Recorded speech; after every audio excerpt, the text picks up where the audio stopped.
Buenas noches y bienvenidos a este segmento de entrevistas de a las 8:45 del día jueves y regresamos a la normalidad.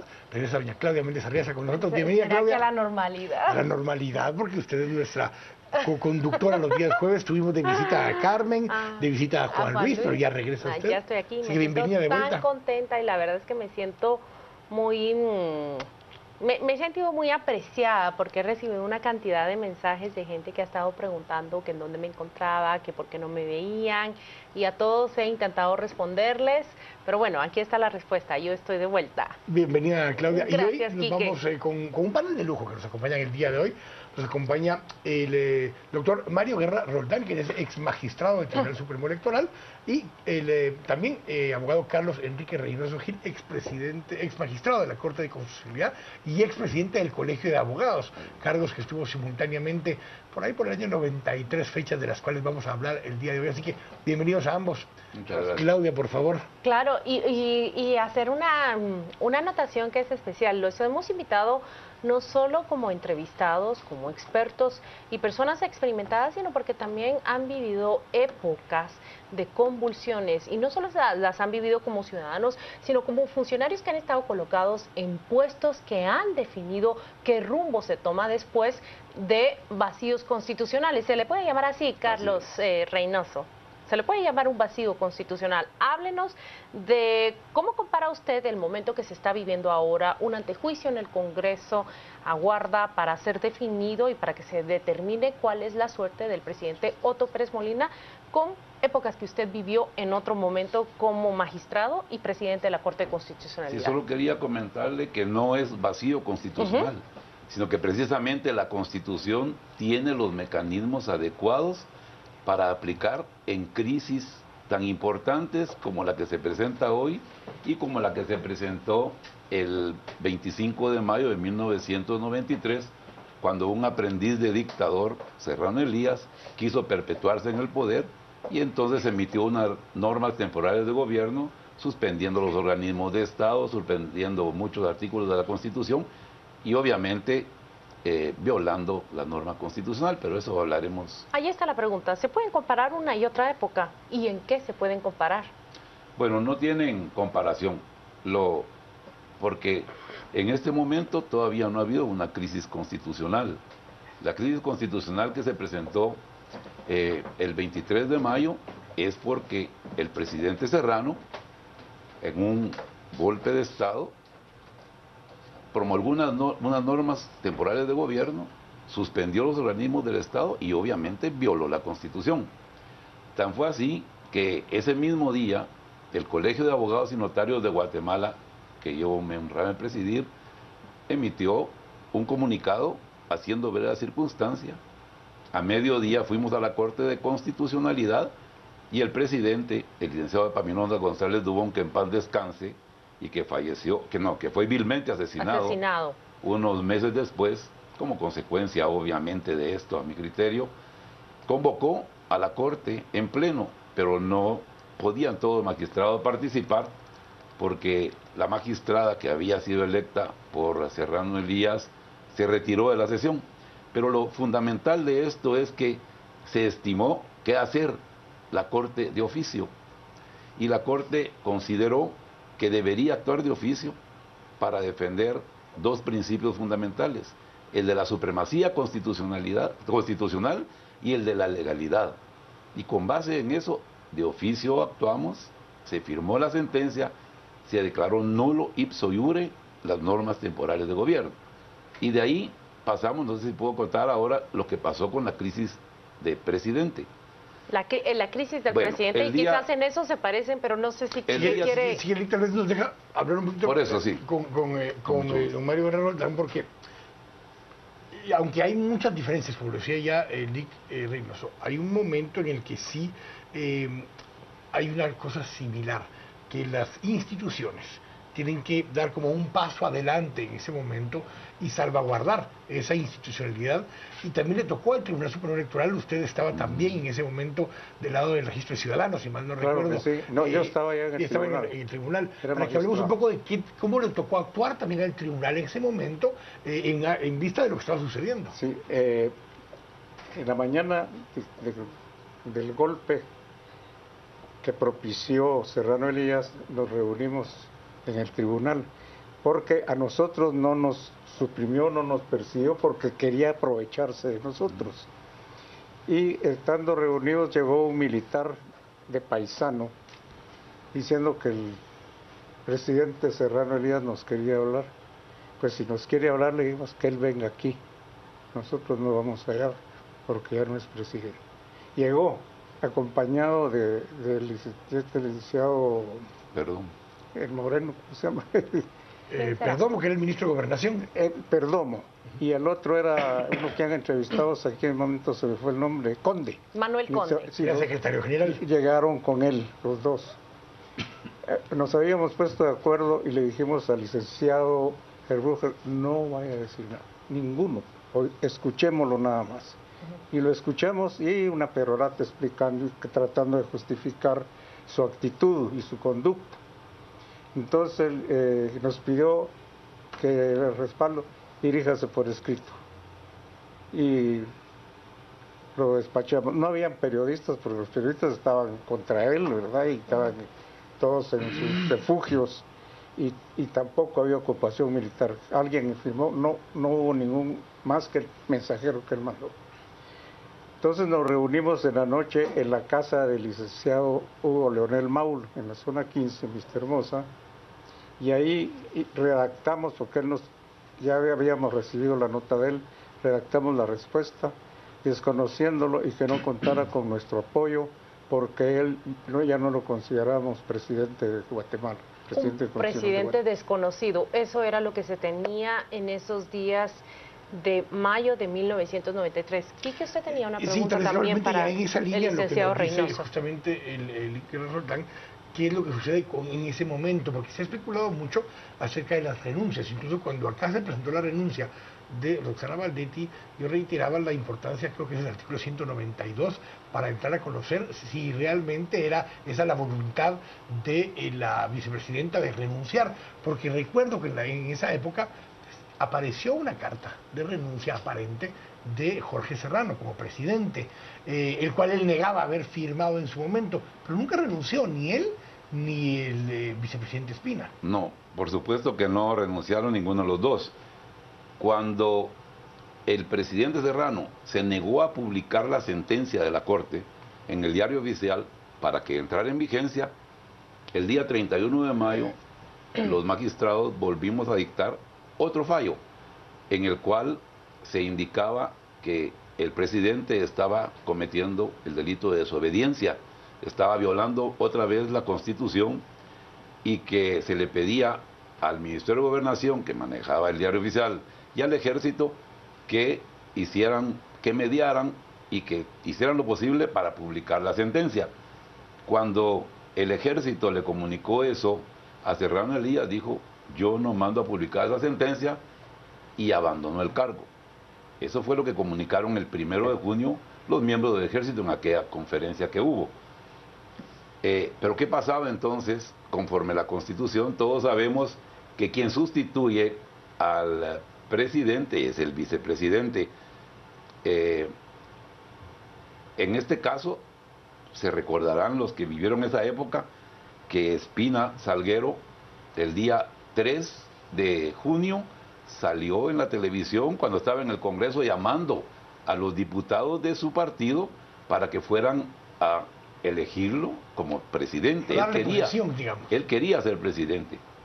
Entonces se dictó el 4 de junio la tercera sentencia por la Corte y se hizo la siguiente consideración, en resumen, que el presidente, que había falta absoluta del presidente porque había abandonado el cargo, que conforme a la Constitución el vicepresidente debía asumir el cargo, pero él también había violado la norma constitucional porque había sido copartícipe en actos del gobierno de facto, haber asistido a la toma de posesión de la Corte Suprema de facto que nombró Serrano, le daba la calidad de copartícipe en el golpe y como consecuencia tenía limitación para ser presidente. En virtud de ausencia absoluta de presidente y de vicepresidente de la República, la Corte le fijó 24 horas al Congreso para que se reuniera, porque recuerden que estaba desintegrado, tanto como la Corte Suprema. Y eligiera conforme a la Constitución a la persona que iba a terminar el periodo como presidente, y luego de la terna que propusiera el presidente se iba a elegir al vicepresidente. Fue Ramiro de León Carpio presidente y don Arturo Herbrugger, que había sido presidente hasta ese momento del Tribunal Supremo Electoral, quien fue el vicepresidente para terminar el periodo. Pero aquí eso fue, no hubo ninguna renuncia de ninguno de los dos. Se declaró por los dos casos la falta absoluta de presidente y vicepresidente por haber violado la Constitución. Hubo entonces un 24 horas, según entiendo, en las cuales el país no tuvo horas. ni vicepresidente ni presidente, pero esta es una época muy distinta y este es un año electoral.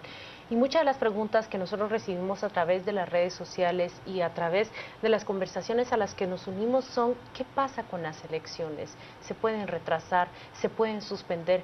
¿Cuál es el papel que debe jugar el Tribunal Supremo Electoral de cara a una crisis como la que se levanta? El artículo 256 de la Ley Electoral y de Partidos Políticos prescribe que las reformas que se hagan a la ley electoral no podrán ser aplicadas en el proceso, sino hasta que concluya este. Usa otras palabras como que hasta que tomen posesión los electos, etcétera. Y también otro artículo de la ley electoral, no recuerdo bien el número, 100 y pico, prescribe la fecha, señala las fechas en que deben celebrarse las elecciones.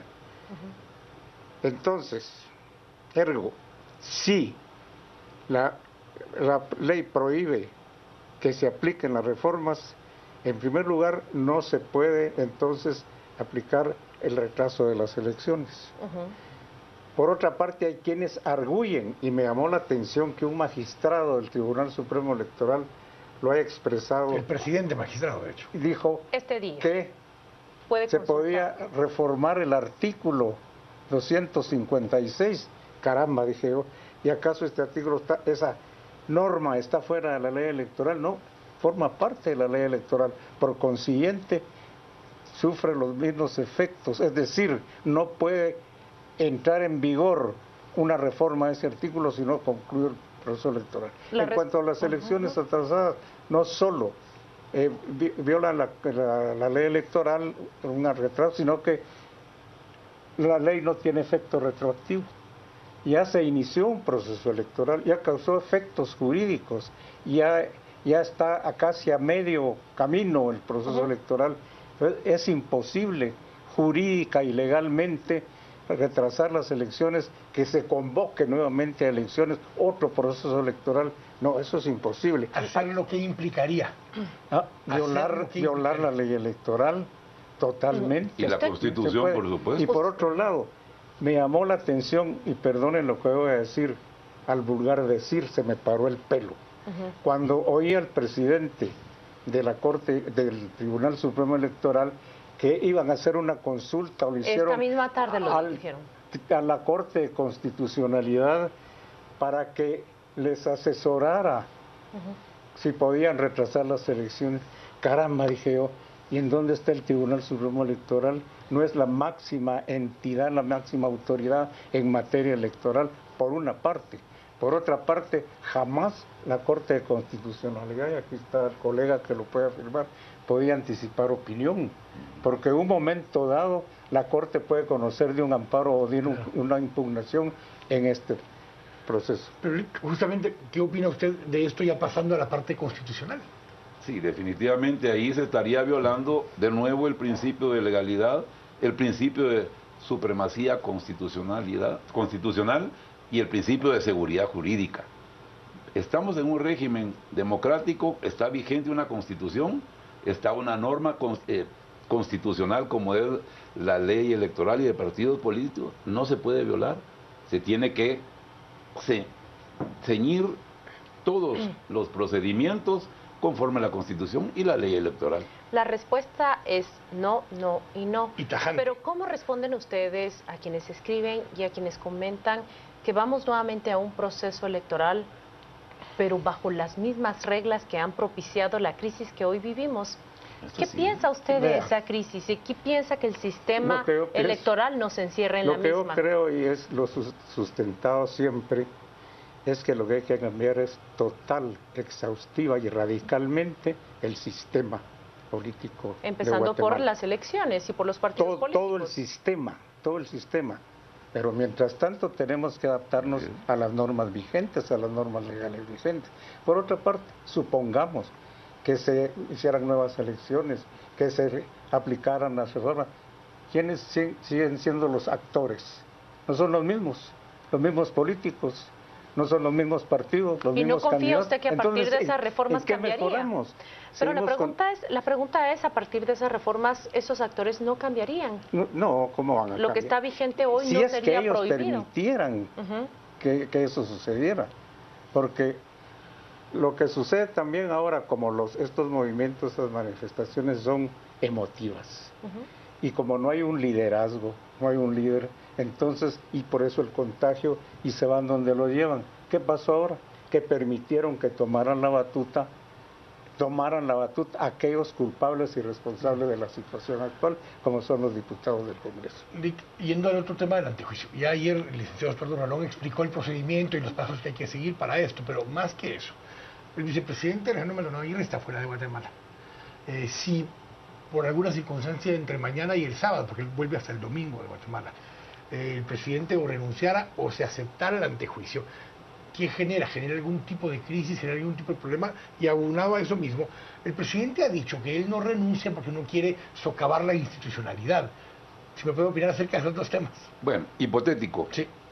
Si esa hipótesis se diera, obviamente se crearía una lesión al sistema constitucional. ¿Por qué? Porque pasarían 1 o 2 días sin que un presidente de la República estuviera en el ejercicio del cargo. ¿Qué trascendencia más puede tener eso?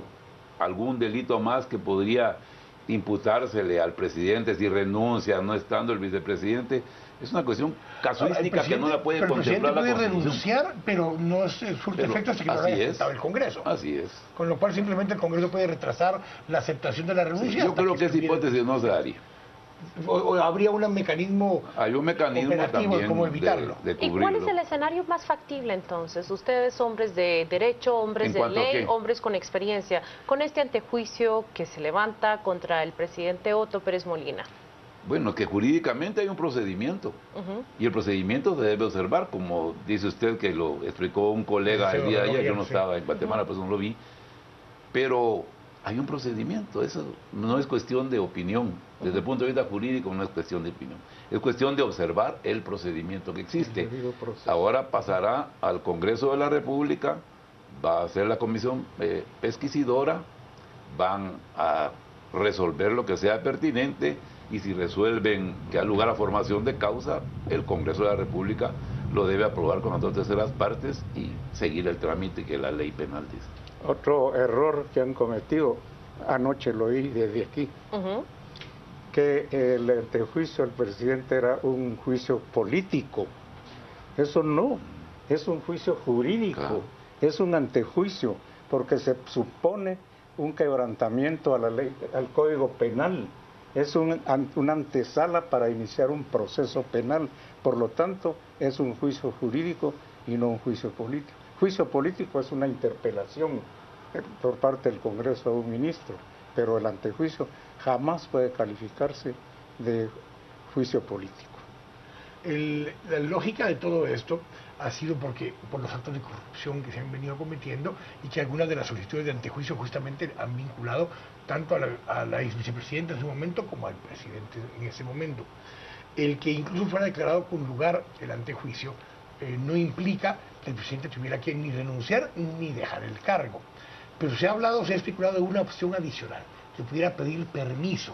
O sea, no renunciar, pero pedir permiso y ausentarse del cargo, dejando en ese caso, en teoría, en el cargo al vicepresidente. ¿Es factible? Eso no está regulado en la Constitución, eso no es posible. Pedir un permiso y ahí regreso. Voy a avisar y regreso, no, eso no puede ser, la Constitución no lo permite. El antejuicio es la institución que ya explicaron ayer, para los que no lo vieron, es el derecho de que goza un funcionario público para que antes de iniciarse un proceso en su contra por la supuesta comisión de un delito, haya un órgano del Estado que va a calificar si vale la pena promover la acción penal. Porque hay que aclarar, si alguien, funcionario que goza de antejuicio, cometió un delito, puede ser que el órgano pesquisidor diga, bueno, no conviene que en este caso el presidente o un ministro de Estado o un diputado abandone el cargo. Si cometió el delito, se va a iniciar el proceso el día que entregue el cargo y la prescripción del delito va a empezar a contar a partir de ese día. Sí, pero es para proteger. Ese escenario es previsible. Es que así entonces. Lo dice la ley. O sea, ¿por qué es el antejuicio? Para evitar que alguien se indique a un funcionario de la comisión de un delito con el ánimo de que entregue el cargo y desaparezca. Entorpecer sus funciones. Puede entorpecer su función. Pero lo que sucede es que una vez se entrega el cargo, ya no goza de ese derecho, se inicia la acción penal y hasta entonces comienza el término de la prescripción. Es una defensa de carácter legal que está en muchos países del Estado, algunos estados ya no lo tienen, para que no se rompa la institucionalidad. Pero nuevamente voy a apelar a esa experiencia que ustedes han tenido y es una pregunta que requiere una respuesta muy breve, pero ¿cómo se ve desde su posición? ¿Cómo lo ve usted desde el conocimiento que ha ganado con los puestos que ocupó y durante los años que los ocupó, la crisis que actualmente vive Guatemala?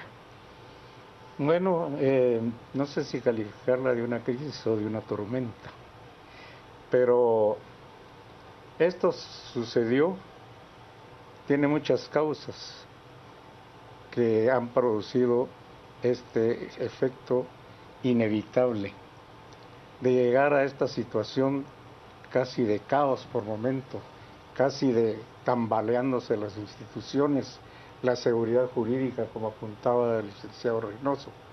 Entonces,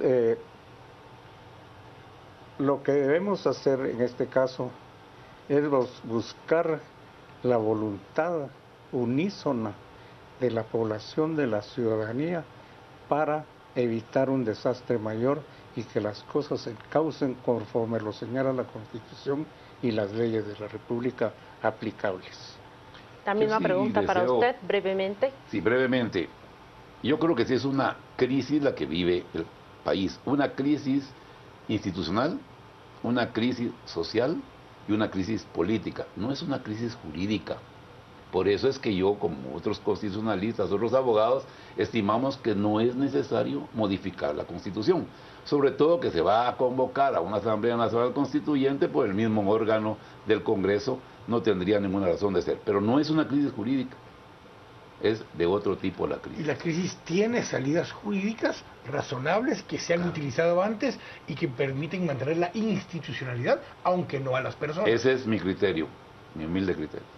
Les agradecemos a ambos que nos han acompañado el día de hoy. De verdad, opiniones que nos ayudan a poder terminar de entender los tiempos y los momentos y comparándolos con esa otra etapa que ustedes vivieron en su momento. Así que vamos a ir con Juan Carlos Sandoval ahora que nos diga qué dicen las redes sociales. Juan Carlos. Gracias, Quique. Buenas noches. Revisamos qué es lo que se comenta en las redes sociales. Vámonos a Twitter porque tenemos una serie de mensajes muy interesantes.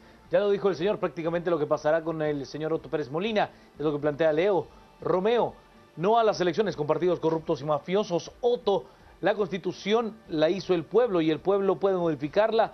¿Por qué se resisten a que las cosas cambien? ¿Qué intereses tienen? Es lo que plantea Otto. Abner, estos sí son autoridad en la materia, es lo que nos dice Abner. Marco, las leyes de la Constitución las usan los candidatos y políticos corruptos para salirse con lo suya y nos plantean. Y bueno, son esencialmente los mensajes que tenemos esta noche luego de la entrevista a estos extraordinarios juristas. Vamos a la pausa, por supuesto que tendremos la visión de la izquierda al regresar en las entrevistas con Quique Godoy y Claudia Méndez Arreaza. Sigue con nosotros acá en Noticieros de Canal Antigua.